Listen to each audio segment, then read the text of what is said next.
Hello and welcome back to Wildlife Hotel. I'm Eric, I'm Geoffrey. and this is the Mountain View Cemetery in Oakland, California. Founded by a group of pioneers in 1863, it's active to this day. People are still being interred here, so we want to have a fun day, but we also want to make sure to be really respectful. The who's who of the Bay Area are all buried here. You've got some of the biggest names in the founding of the cities around the Bay Area: governors, judges, architects, artists. Alongside the likes of the founders of Folgers, Ghirardelli, rappers, and even the Black Dahlia. In this video, we're going to visit the gravesites of 3 historical figures throughout the years. The first one we'll be visiting is Charles Crocker, one of the big 4 founders of the Southern Pacific Railway. After that, we're gonna go see the grave of Mac Dre, Bay Area rapper famous in the hyphy scene. And finally, we'll be visiting Elizabeth Short, better known as the Black Dahlia. Let's have fun here today, but let's remember that this is still an active cemetery. People are still being interred here to this day. Let's remember to be respectful and also celebratory of the lives of the people that are buried here. But also spooky, right? It is Halloween.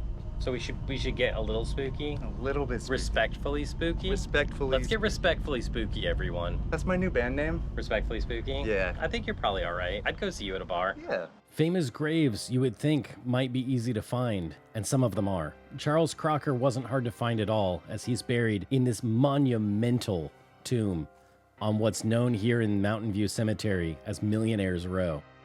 Born in New York on September 16, 1822, Charles Crocker was an American railroad executive. He was one of the 4 founders of the Central Pacific Railroad. This group was also known as the Big Four. In 1945, he founded a small iron forge, and later was able to invest the money he made from that endeavor to help establish the Central Pacific Railroad. This rail company completed the western part of the first transcontinental railroad. It spanned from Sacramento, California, all the way to the eastern border of Nebraska. Suddenly, people could cross the country in a matter of days rather than spending months traversing dangerous lands in a wagon.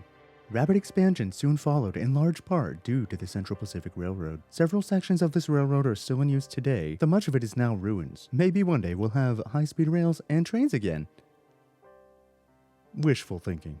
Finding the grave of the Black Dahlia was no easy feat. Even using internet sites like Find a Grave and others, it took us a good 30 minutes of searching to find this modest marker for one of history's most famous murder victims. After an amount of time, we finally found her, about halfway up this steep staircase. Better known as the Black Dahlia, this was one of the most brutal murder cases in documented history. Elizabeth passed away when she was only 22 years old. She moved to LA in 1946, 9 months after her fiancé passed away while on deployment in India during the Second World War. The war ended less than a week later. She spent the last 6 months of her life working as a waitress. Some said she was an aspiring actress during that time, but she has no known acting credits. Her body was found in January of 1947. For various reasons, we won't discuss the details of her death here, but if you're interested, we'll leave a link below in the description where you can read all about it. Elizabeth Short's murder case is still unsolved to this day. And unfortunately, it will probably remain that way. We also had a hard time finding Andre Louis Hicks, better known as Bay Area rap legend Mac Dre. This resting place features majestic views. You can see all of the Bay Area. We initially thought it was halfway around the hill in the back of the cemetery until realizing that we had our plot numbers wrong and wound up spending an additional 30 minutes walking all the way around, up and down hills, through this beautiful place, searching for this marker. We found him in the shade of a large tree overlooking the city. Bay Area rapper Mac Dre, one of the originators of the hyphy movement in rap, who founded his own record label called Thiz Entertainment. Here he produced and recorded dozens of records and gave aspiring Bay Area rappers an outlet for their art. Throughout his career, he worked with well-known rappers like Snoop Dogg, Warren G, Tupac, and so many more Bay Area greats. Mac Dre was only 34 when an unidentified shooter opened fire upon his tour van in the early hours of November 1st, 2004. Less than 24 hours after his last performance in Kansas City, Mac Dre was pronounced dead from a bullet wound to the neck. Though he's not with us, you can see his grave is attended frequently, people leaving trinkets and items in his honor, and his presence is still felt around the Bay to this day, in the hip-hop scene and in the culture.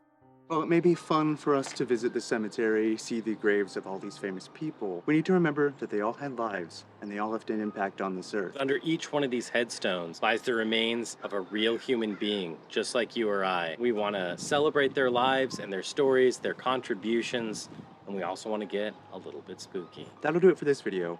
And until next time, I'm Eric. I'm Geoffrey, and thank you for joining us on this first of our more somber October episodes. We promise the next few will be a little more fun.